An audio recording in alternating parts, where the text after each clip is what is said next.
아동권리보장원장님, 네. 요즘 아동을 대상으로 한 유괴 약취 행위가 다시 좀 사회적으로 문제가 되고 있는 것 같습니다. 네. 알고 계시죠? 네, 맞습니다. 네, 슬라이드 보시면 실종 아동 신고 접수 현황이 연간 2만 건 이상으로 보고가 되고 있는데 18세 미만 아동 인구수가 감소 중인 추세를 생각을 하면 지속적으로 증가하고 있다는 것을 우리가 알 수가 있습니다. 그리고 접수로부터 해제되기까지 아동에 대한 신원 확인 요구도 계속해서 증가할 것 같은데요. 실종아동 미해제 현황을 보면 지난해 말 기준으로 1년 이상 실종된 아동들이 1,000명 이상으로 집계가 됩니다. 그런데 장기 실종 아동의 경우에는 뭐 용모의 변화라던가 이런 것 때문에 유전자 검사가 필수적인 경우가 많을 수밖에 없는데, 그래서 다음 보시면 실종아동 등에 대한 유전자 검사 의뢰 건수도 지속적으로 증가를 하고 있습니다. 지금 실종아동 유전자 검사 아동권리보장원에서 절차 지원하고 계시죠? 예, 비식별화 조치를 하고 있습니다. 그 절차가 어떻게 되죠? 경찰청부터 시작해서? 경찰청에서 시료를 채취하고 저희 원에 보내면 원에서는 비식별화해서 국가수로 보내고 있습니다.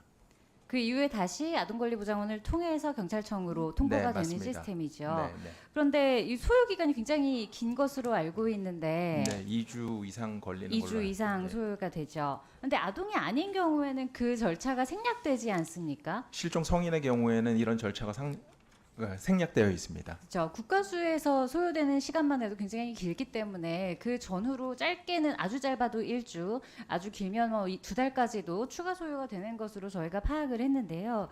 지금은 이런 과정 때문에 발생하는 일선에서의 혼란이나 이런 행정적 비효율이 제법 많이 발생하는 것으로 저희가 보고를 받았습니다. 네네. 대표적으로 어떤 문제가 있을 수 있나요? 이 범죄자나 불상 변사자, 실종 성인의 경우에는 아까 전에 말씀드렸던 것처럼 경찰에서 국가수로 바로 연결하는데 실종 아동만 아동권리보장원을 통과해서 비식별화 조치를 하고 있기 때문에 이원화되고 있어서 뭔가 민원 대응이 지연된다든지 불필요한 행정 소요가 발생한다든지 이런 문제가 있을 수 있습니다.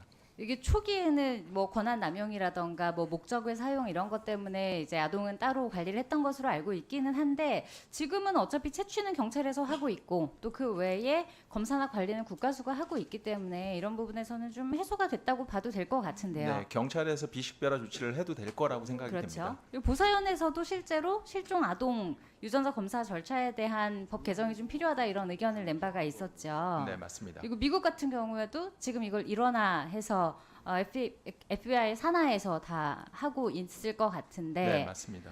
실제로 그 아동권리보장원의 설립 취지나 이런 거를 생각하면 저희가 파악했을 때는 과연 이것이 굳이 이 시점에 아동권리보장원을 통과해야 할 이유가 있을까 하는 생각이 들고, 아까 존경하는 소병훈 의원님께서 질의하신 대로 실종 대응에 대한 거는 아동권리보장원에서 사실 더 이제 잘해주시는 게 좋고 굉장히 중요한 업무라고 생각은 합니다만, 이게 성인의 경우에 훨씬 더 단축시킬 수 있고 아동의 경우에는 더 짧을 필요가 있음에도 불구하고 아동이라는 이유로 이 수사기관이 해야 할 일에 사실 굳이 보장원이 개입해야 될 특별한 이유가 이제는 남아있지 않은 것 같다고 생각을 하는데요. 제가 알기로 실종아동법이 DNA 검사를 제일 먼저 한 것으로 알고 있습니다. 그래서 경찰의 권한 남용을 막기 위해서 이런 절차를 만들었고 지금은 이제 그런 절차가 없어져도 되지 않을까 이렇게 생각이 됩니다. 그리고 해당 분과 그 아동정책과에서 나와 계시죠. 그래서 이 부분에 대해서는 어느 정도 또 논의가 있는 것 같고 또 뭐 국제적으로도 어느 정도는 비슷한 컨센서스가 있는 것 같아서 이 부분에 대해서는 좀 법 개정이 필요할 것 같은데, 이미 지금 있는 거다 보니까 아동권리보장원 측과 보건복지부 입장을 좀 취합을 하셔서 어떤 방향으로 법 개정이 돼야 적절할지에 대해서 의견을 좀 주시고요. 그럼 저희 의원실에서 그 부분을 준비를 해서 개정할 수 있도록 하겠습니다. 네, 그러겠습니다.